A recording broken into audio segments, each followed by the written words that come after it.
क्या आपने कभी सोचा है, अगर परमेश्वर प्रेममय और सर्वशक्तिमान है तो शैतान कहां से आया? क्या परमेश्वर ने उसे बनाया? अगर हां, तो फिर शैतान बुरा क्यों है? यह एक ऐसा रहस्य है जिसने सदियों से लोगों को चौंकाया है, और आज हम इस रहस्य के सबसे गहरे कोणों में झांकने जा रहे हैं। कल्पना कीजिए, एक समय था जब कुछ भी नहीं था, न पृथ्वी, न सूरज, न तारे, बस असीम शून्य और अनंत काल तक जीवित रहने वाली एक शक्ति। परमेश्वर ने इस ब्रह्मांड को रचने से पहले एक और दुनिया बनाई थी, एक अदृश्य संसार, एक दिव्य संसार। यह वह संसार था जिसे हम स्वर्ग कहते हैं। स्वर्ग में कोई दर्द नहीं था, कोई अंधकार नहीं, कोई अन्याय नहीं। यह परमेश्वर की महिमा से चमक रहा था। वहां थे अनगिनत स्वर्गदूत, अद्भुत, शक्तिशाली, बुद्धिमान और तेजस्वी। बाइबल बताती है कि ये स्वर्गदूत किसी साधारण प्राणियों जैसे नहीं थे। वे अद्भुत क्षमता से भरपूर थे। वे प्रकाश की गति से भी तेज चल सकते थे। वे अदृश्य संसार में यात्रा कर सकते थे और वे महान शक्ति रखते थे। हर स्वर्गदूत का एक काम था। कोई परमेश्वर की आराधना करता था, कोई संदेश वाहक था, कोई योद्धा था, और कुछ ऐसे थे जो परमेश्वर के सिंहासन के सबसे करीब थे। परंतु इन सब के बीच एक स्वर्गदूत सबसे अलग था, सबसे सुंदर, सबसे बुद्धिमान, सबसे तेजस्वी। उसका नाम था लूसीफर। लूसीफर सिर्फ कोई साधारण स्वर्गदूत नहीं था, वह परमेश्वर के सबसे करीब था। वह परमेश्वर के सिंहासन के पास खड़ा रहने वाला अभिषिक्त का रूप था। परमेश्वर ने उसे अद्वितीय सौंदर्य और शक्ति दी थी। उसकी महिमा ऐसी थी कि कोई और स्वर्गदूत उसकी बराबरी नहीं कर सकता था। उसकी आवाज संगीत से भी मधुर थी। वह ज्ञान और शक्ति का भंडार था। स्वर्गदूत उसकी ओर देखते और कहते, लूसीफर जैसा कोई नहीं। लेकिन कोई नहीं जानता था कि इस तेजस्वी प्रकाश के पीछे एक अंधेरा छुपा था। लूसीफर के मन में एक रहस्यमय विचार ने जन्म लेना शुरू कर दिया था। एक ऐसा विचार जो पहले कभी किसी के मन में नहीं आया था। स्वर्ग में हर चीज परिपूर्ण थी, वहां सिर्फ आनंद और प्रेम था। फिर भी लूसीफर के मन में कुछ बदल रहा था। धीरे धीरे वह अपनी सुंदरता को निहारने लगा। वह अपनी बुद्धिमानी पर गर्व करने लगा। वह अपनी शक्ति पर अभिमान करने लगा। फिर एक दिन उसके मन में पहली बार एक नया विचार आया, अगर मैं परमेश्वर के समान बन जाऊं। तो लूसीफर ने अपने दिल में यह सोचना शुरू कर दिया, मैं इतना सुंदर हूं, इतना बुद्धिमान हूं, सबसे ताकतवर हूं, तो मैं परमेश्वर के सिंहासन पर क्यों ना बैठूं। परमेश्वर जानता था कि उसके स्वर्गदूत क्या सोच रहे हैं, लेकिन उसने लूसीफर को तुरंत नहीं रोका। पर क्यों? परमेश्वर चाहता तो उसे तुरंत नष्ट कर सकता था, लेकिन नहीं, उसने उसे समय दिया। क्यों? क्या परमेश्वर जानबूझकर उसे शैतान बनने दे रहा था, या फिर कुछ और योजना थी? अब लूसीफर का मन पूरी तरह बदल चुका था। पहले वह परमेश्वर की महिमा में मग्न रहता था, लेकिन अब वह अपनी ही प्रशंसा करने लगा था। उसने अपने विचारों को दूसरों से साझा नहीं किया, लेकिन उसकी चालाकी से धीरे धीरे अन्य स्वर्गदूतों के मन में भी संदेह पैदा होने लगा। क्या सच में परमेश्वर सबसे ऊंचा है? अगर लूसीफर राजा बन जाए तो क्या हम और अधिक स्वतंत्र नहीं होंगे? शायद हमें कुछ नया आजमाना चाहिए। एक छोटा सा विचार धीरे धीरे एक आग बन रहा था। लूसीफर खुद को अब एक राजा की तरह देखने लगा था। वह चाहता था कि स्वर्गदूत उसका सम्मान करें, उसी की आराधना करें। पर यह कैसे संभव था? स्वर्ग तो परमेश्वर का था, तो क्या लूसीफर परमेश्वर को सिंहासन से हटाने की सोच रहा था? लूसीफर का अभिमान उसे किस दिशा में ले जाता है? वह विद्रोह कैसे करता है? परमेश्वर उसे क्यों नहीं रोकता?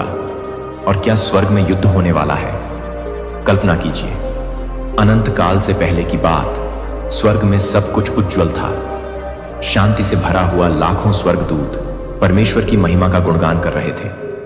वहां का वातावरण प्रेम, आदर और पवित्रता से भरा था। परमेश्वर के सिंहासन के चारों ओर तेजस्वी स्वर्गदूतों की सेना थी जो उसकी आराधना कर रही थी। लेकिन उस स्वर्ग में एक ऐसा क्षण आया जिसने सब कुछ बदल दिया। एक विचार जन्मा और उसी विचार ने पूरे स्वर्ग को हिलाकर रख दिया। लूसीफर वह स्वर्ग का सबसे सुंदर और बुद्धिमान स्वर्गदूत था। वह परमेश्वर के सबसे नजदीक था। उसकी महिमा का सबसे बड़ा प्रतिनिधि यज्केल 28:12-15 में कहा गया है कि वह निर्दोष और परिपूर्णता की मोहर था। लेकिन उसके भीतर धीरे धीरे एक नया विचार जन्म लेने लगा। शायद यह केवल एक विचार भर था। क्या मैं परमेश्वर के बराबर नहीं हो सकता? शायद यह केवल एक सवाल था। क्यों सिर्फ परमेश्वर को आराधना मिले? क्या मैं भी उसकी तरह नहीं हो सकता? लेकिन यह विचार लूसीफर के भीतर गहराई से बैठ गया। शुरू में वह खुद से लड़ता रहा, नहीं, यह गलत है, परमेश्वर ही सर्वोच्च है। लेकिन फिर उसकी सोच बदलने लगी। वह स्वर्ग के हर नियम को देखने लगा। उसने हर व्यवस्था का निरीक्षण किया और फिर एक और सवाल उसके मन में आया। अगर मैं भी शासक बन जाऊं तो धीरे धीरे यह सवाल उसके अस्तित्व का हिस्सा बन गया। अब वह सिर्फ परमेश्वर की महिमा नहीं देख रहा था, बल्कि अपनी खुद की महिमा चाहता था। लूसीफर समझ गया था कि उसे अकेले विद्रोह करने से कुछ हासिल नहीं होगा। उसे और भी स्वर्ग दूतों की आवश्यकता थी। उसने स्वर्ग के अन्य स्वर्ग दूतों से गुप्त रूप से बातचीत करनी शुरू कर दी। क्या तुमने कभी सोचा है कि हमें भी कुछ अधिकार मिलने चाहिए? हम इतने शक्तिशाली हैं, लेकिन हमें हर आज्ञा का पालन करना पड़ता है। क्यों? क्या यह सही है कि सिर्फ एक ही परमेश्वर हो? कुछ स्वर्ग दूत इन सवालों से विचलित हो गए। उन्होंने कभी ऐसा कुछ नहीं सोचा था।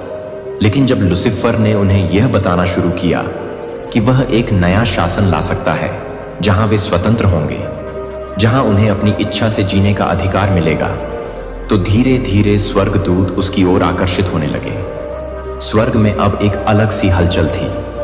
कुछ स्वर्गदूतों के विचार बदल रहे थे। वे अब पहले की तरह नहीं सोच रहे थे।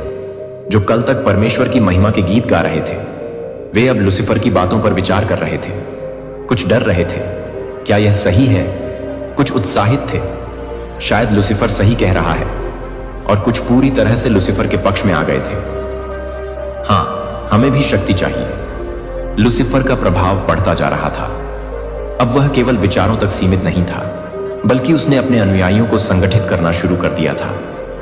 फिर वह दिन आया जब लूसीफर ने छुपकर बातें करना बंद कर दिया। वह परमेश्वर की सभा में आया, जहां सभी स्वर्गदूत परमेश्वर की आराधना कर रहे थे। लेकिन इस बार लूसीफर के चेहरे पर पहले जैसी विनम्रता नहीं थी। वह आगे बढ़ा, अपने चारों ओर देखा और फिर उसने घोषणा कर दी, मैं अपने सिंहासन को परमेश्वर के सिंहासन से ऊपर उठाऊंगा। एक सन्नाटा छा गया। स्वर्ग में ऐसा पहले कभी नहीं हुआ था। यह जीवन देने वाली सच्चाइयों से भरा हुआ है, जो तुम्हें उन प्रतिभाओं को बढ़ाने में मार्गदर्शन करेगा जो मैंने तुम्हारे भीतर रखी है। लेकिन सावधान रहो मेरे बच्चे, भौतिक संपत्ति की चमक मोहक हो सकती है, जो तुम्हारा दिल तुमसे दूर कर सकती है। मुझे प्रसिद्धि के पीछे भागने या घमंड के लिए खुद को कर्ज का गुलाम बनाने से सावधान रहना चाहिए। ये केवल चिंता और भय को जन्म देते हैं। दिल का दर्द भूल जाओ, इसके बजाय उस पर ध्यान दो जो सचमुच मायने रखता है। मेरी उपस्थिति में समय बिताकर अपनी आत्मा को नई ऊंचाइयों तक पहुंचने दो। अपने दिल को मेरी प्रतिज्ञाओं और निर्देशों से भर दो, क्योंकि मैं तुम्हें कई अद्भुत और छिपी हुई चीजें दिखाऊंगा जिनकी तुमने कभी कल्पना भी नहीं की होगी। मैं तुम्हें दिखाने के लिए लालायित हूं। चमत्कार जो आपको आश्चर्यचकित कर देंगे और आश्वस्त करेंगे कि मैं आपके साथ हूं। हमेशा अपने स्वयं के कल्याण और अपने परिवार की जरूरतों के प्रति सतर्क रहें। स्वास्थ्य या अपने घर की एकता को नजरअंदाज न करें। जो कदम आप आज उठा सकते हैं उन्हें कल पर न टालें। मेरे पास आपके लिए कुछ है। मैं तुम्हें शक्ति और बुद्धि दोनों से सुसज्जित करता हूं, ताकि तुम अपने सामने आने वाली चुनौतियों का समाधान कर सको। यदि तुम मेरी आवाज को अनसुना करोगे और कार्रवाई में देरी करोगे, तो तुम अंतिम क्षण में खुद को चिंतित विचारों से घिरा हुआ पाओगे। लेकिन मैं नहीं चाहता कि तुम हताश या पराजित हो जाओ। मैं चाहता हूं कि तुम साहसी और कार्य करने के लिए तैयार रहो। क्या सही है?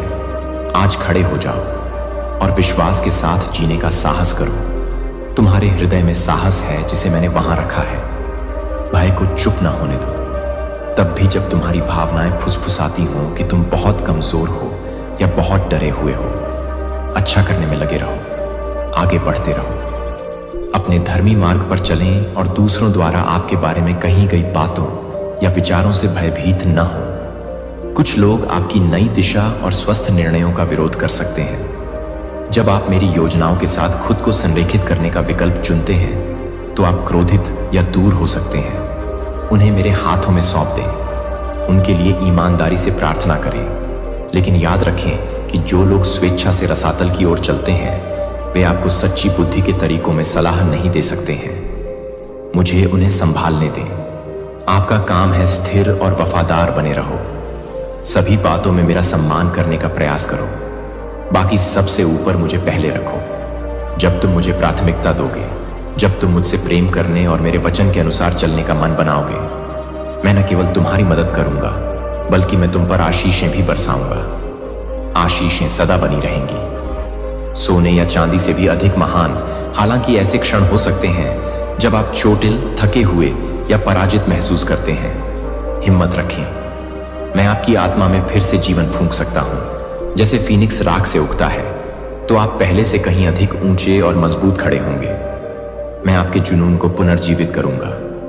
तुम्हारी आशा और तुम्हारा संकल्प आने वाली पीढ़ियां देखेंगी कि मैंने तुम्हें कैसे आशीर्वाद दिया है, और तुम गवाही दोगे कि तुम्हारा विश्वास व्यर्थ नहीं गया। तुम दुख के वस्त्रों को सम्मान के वस्त्रों से बदल दोगे, और मैं तुम्हें उस गरिमा का ताज पहनाऊंगा जो तुम्हारे गौरव को प्रतिबिंबित करती है। घर पर मेरी उपस्थिति देखी जाएगी और महसूस की जाएगी, और आप जान जाएंगे कि मेरा वादा सच है। इन शब्दों को अपने अंदर गहराई से उतरने दें। आत्मा, भले ही आपके पास समय की कमी हो, एक पल के लिए रुकें और इस आश्वासन को प्राप्त करें। मैं आपकी दृढ़ता से प्रसन्न हूं। आपने परीक्षणों के बावजूद मुझसे चिपके रहकर मेरे दिल को छू लिया है, और आपने कभी मेरी वफादारी को नहीं छोड़ा है। मैं आज भी आपके प्रति अपनी प्रतिबद्धता की पुष्टि करता हूं।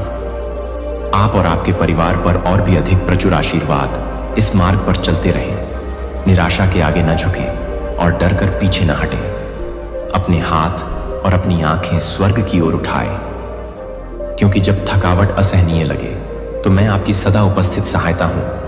आएं और खुलकर बात करें। मुझे अपने सपने, अपने गुप्त दर्द और अपनी गहरी इच्छाओं को साझा करें। आपके दिमाग में कोई विचार या दिल में कोई भावना नहीं है जिसे मैं समझ नहीं सकता या करुणा के साथ संभाल नहीं सकता।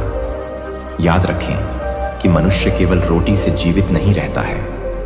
आप मेरे सिंहासन से आने वाले हर शब्द से जीवित हैं। जो रोटी मैं अब तुम्हारे लिए लाया हूं वह आध्यात्मिक पोषण से भरी है। यह तुम्हारे मन को आशा से नवीनीकृत करती है और तुम्हें इस विश्वास से भर देती है कि मैं तुम्हारे साथ हूं। मेरी शांति, मैं तुम्हें इतनी गहन शांति देता हूं कि यह तब भी स्थिर रहती है जब तूफान आते हैं। इस शांति को आने दो। अपने दिल में जड़ें जमाने के लिए उसमें विश्राम करें, और जब आपको लगे कि आप आगे बढ़ रहे हैं तो उसे अपने कदमों का मार्गदर्शन करने दें। एक और कदम उठाने के लिए पर्याप्त नहीं है। याद रखें कि मेरे प्यार की आग आपको हर चुनौती का सामना करने में सहारा देने के लिए पर्याप्त है। मैं आशा का लेखक हूं। मुझे वह बनने दें जो अनुग्रह और दया के साथ आपकी रक्षा करे, जो अटूट समर्थन के साथ आपके साथ खड़ा हो। मुझ पर भरोसा रखें। वादे अटूट हैं और मेरा अनुग्रह तुम पर है। दुनिया सफलता को क्षणभंगुर तरीकों से माप सकती है, लेकिन मैं इसे तुम्हारे विश्वास की दृढ़ता और मेरे प्रति तुम्हारे प्यार की ईमानदारी से मापता हूं। मेरे बच्चे, यह यात्रा ऐसी नहीं है जिसमें तुम अकेले चलो। मैं तुम्हारे साथ हूं, यहां तक कि शांत क्षणों में भी जब आप मेरी उपस्थिति को महसूस नहीं कर सकते हैं। मैंने आपको कभी नहीं छोड़ा है और मैं आपको कभी नहीं त्यागूंगा। मैं आपके जीवन में काम करना जारी रखूंगा, परिस्थितियों को संरेखित करूंगा, दरवाजे खोलूंगा और आपको ऐसे लोगों से जोड़ूंगा जो आपकी वृद्धि में मदद कर सकते हैं, क्योंकि आप मुझे अपने स्थान पर रखते हैं। हर चीज का केंद्र आप देखेंगे कि कैसे मेरे आशीर्वाद छोटे विवरणों में और बड़ी सफलताओं में बहते हैं। आप दूसरों के सामने गवाही देंगे कि मैं वही हूं जो आपको रेगिस्तान से बाहर लाया, जिसने जीवित जल से आपकी प्यास बुझाई और जिसने आपकी सुबह को सुखद बना दिया। आनंद मेरे प्रिय, मैं चाहता हूं कि तुम हर मौसम में और हर रास्ते पर याद रखो कि मैं यहां तुम्हारे साथ हूं। तुम अपने दिल की धड़कन से भी ज्यादा करीब हो। जब मैंने तुम्हें बनाया था, मैंने तुम्हारे अंदर प्यार और अपनेपन की चाहत रखी थी। फिर भी मैंने तुम्हारी आत्मा में यह भी फुसफुसाया कि केवल मेरे शाश्वत प्रेम में ही तुम्हें सच्ची पूर्णता मिलेगी। तुम्हारे आसपास के लोग, यहां तक कि जिन्हें तुम संजो कर रखते हो, वे भी अपने दिल को धोखा दे सकते हैं। वे अपना मन बदल सकते हैं, भटक सकते हैं और कुछ तब दूर जा सकते हैं जब आपको कम से कम उम्मीद हो। लेकिन मेरा प्यार अलग है, अथाह और सुरक्षित है। तब भी जब बाकी सब कुछ ढहता हुआ प्रतीत होता है, मैं आपका स्वर्गीय पिता स्थिर रहता हूं, आपको अपनी बाहों में पकड़ता हूं और आपको अपना प्रिय कहता हूं। मैं देखता हूं आपके हृदय की गहराई, स्वीकृति और स्नेह के लिए आपकी लालसा।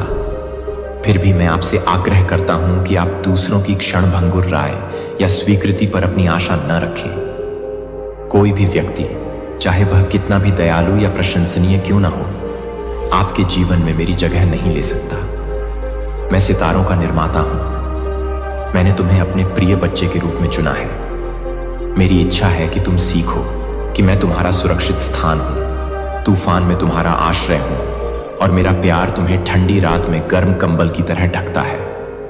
अपनी आत्मा में पहला स्थान उन लोगों को मत दो जो तुम्हारे साथ हैं, जो तुम्हें छोड़ सकते हैं या तुम्हारे भरोसे का दुरुपयोग कर सकते हैं। हाँ, मैंने तुम्हें प्रेम बांटने के लिए बनाया है, लेकिन मुझे उस प्रेम को स्थिर रखने दो, मुझे अडिग रहने दो। जिस आधार पर सभी रिश्ते खड़े हैं, याद रखें, इस समय के दौरान कुछ धार्मिक और ऐतिहासिक किताबें लिखी गई जिन्हें अपोक्राइन किया गया और इसी अनुवाद को सेप्टुअजेंट कहा जाता है। मेदो फारसी साम्राज्य को सिकंदर महान के नेतृत्व में ग्रीक साम्राज्य ने हरा दिया। कई देशों और साम्राज्य को जीतने के बाद सिकंदर तन 30 साल की उम्र में जल्दी मर गया, क्योंकि वह रो रहा था कि अब कोई और जमीन नहीं बची थी जिसे वह जीत सके। उसने अपनी शक्ति से अपने साम्राज्य का विस्तार किया और हेलेनिस्टिक संस्कृति और ग्रीक भाषा को फैलाया, जो बाद में सुसमाचार गोस्पेल के प्रचार में मददगार साबित हुई। सिकंदर की मौत के बाद साम्राज्य 4 जनरंजनी साम्राज्य और सीरिया के सेलेड साम्राज्य के बीच हमेशा संघर्ष होता रहा। इज़राइल कभी एक के हाथों में और कभी दूसरे के हाथों में होता था।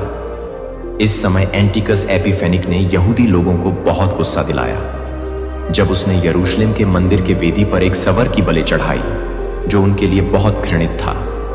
इस घटना के बाद मक्का बीजों की लड़ाई शुरू हुई, जिसे यूदास मक्का बीज ने बहुत खून खराबे के बाद जीत लिया। फिर 63 ईसा पूर्व में पंपे ने यरूशलेम पर हमला कर लिया और रोमियो ने इज़राइल पर कब्जा कर लिया। इसके बाद रोदे शासन किया। रोदी प्रशासक था। उसने यरूशलेम के मंदिर का विस्तार और सजावट की कैसिया में बंदरगाह बनवाया, जो अंतर्राष्ट्रीय व्यापार और मिशनरियों की यात्रा के लिए मददगार साबित हुआ। उसने मसीदा किला और कई महल और किलों का निर्माण किया। हालांकि रोद एक असुरक्षित और हिंसक आदमी था। उसे हमेशा अपने सिंहासन के खोने का डर था। उसने 10 बार शादी की और कई बच्चे थे। जब हेरो ने मानम नाम की एक शाही परिवार की महिला से शादी की, तो उसे अपने सिंहासन के खोने का डर था। इसलिए उसने अपनी पूरी सास के परिवार को मार डाला। अपनी सास के कहने पर हेरो ने अपने 1 साल के भतीजे आर्कलस को यरूशलेम का उच्च पुजारी नियुक्त किया। लेकिन बाद में जब हेरो ने देखा कि आर्कलस लोगों में पसंदीदा हो रहा है, तो उसने उसे भी मार डाला। उसकी डरपोक सास मिस्र भाग गई, लेकिन हेरोद ने अपने लोग भेजे और उसे भी मारने का आदेश दिया। कैसर अगस्तस ने हेरोद को रोम बुलाया, क्योंकि वह बहुत अत्याचार करता था, लेकिन जाने से पहले रोदेश उसके खिलाफ साजिश कर सकती है। उसकी मौत के बाद रोदेश पर बैठने के लिए तैयार हो, लेकिन रोदसी भी देर के बिना अपने दोनों बेटों को भी मारने का आदेश दिया। मरने से पहले उसने अपनी बहन सलो से कसम खाई कि वह यरूशलेम के हर परिवार से कम एक अमीर आदमी को मार डाले, ताकि उसके अंतिम संस्कार पर सबके आंसू बहे। यह वही आदमी था जिसे जब यह खबर मिली कि यहूदी में एक लड़का जन्मा है जो इज़राइल का राजा बनेगा, तो वह बहुत घबराया। रोदी मौत के बाद लगभग 4 ईसा पूर्व में उसके साम्राज्य को उसके 4 बेटों में बांट दिया गया। हेरोद के बेटे आर्कलस ने यहूदियाइल हो रही समस्याओं से परेशान था। वहां एक रोमन प्रोक्यूरेटर गवर्नर को नियुक्त किया। यही वह समय था जब रोमियो ने सीधे तौर पर यहूदियाइल शासन से बचने की थी। उसी समय यीशु का जन्म बेथलहम में हुआ। जब समय पूरा हुआ और बाइबल की भविष्यवाणियां पूरी हुई, यहूदियाइल पहनी, हमारी धरती पर चला, हमारा भोजन खाया, हमारा पानी पिया, हमारा दुख महसूस किया, हमारे आंसू बहाए, हमारे पापों का बोझ अपने शरीर पर क्रूस पर उठाया और हमारे उद्धार के लिए महिमा में फिर से जी उठा। यहूदी योगदान के साथ साथ यूनानी और रोमन संस्कृतियों ने भी मसीहा के दुनिया में आने में योगदान दिया। जब यीशु का जन्म हुआ तब फलस्तीन रोम के शासन के अधीन था। रोदसी और मरियम यीशु को लेकर मिस्र भाग गए और वहां तब तक रहे जब तक कि उस दुष्ट राजा की मृत्यु नहीं हो गई। वे मिस्र से लौटकर नास में बस गए, जो वह शहर था जहां पहले वे रहते थे। वहीं यीशु बढ़े और बढ़ाई के बेटे के रूप में पले। 30 साल की उम्र में उन्होंने अपना प्रचार कार्य शुरू किया। उन्हें यर्दमास्टरदन नदी में प्रार्थना कर रहे थे।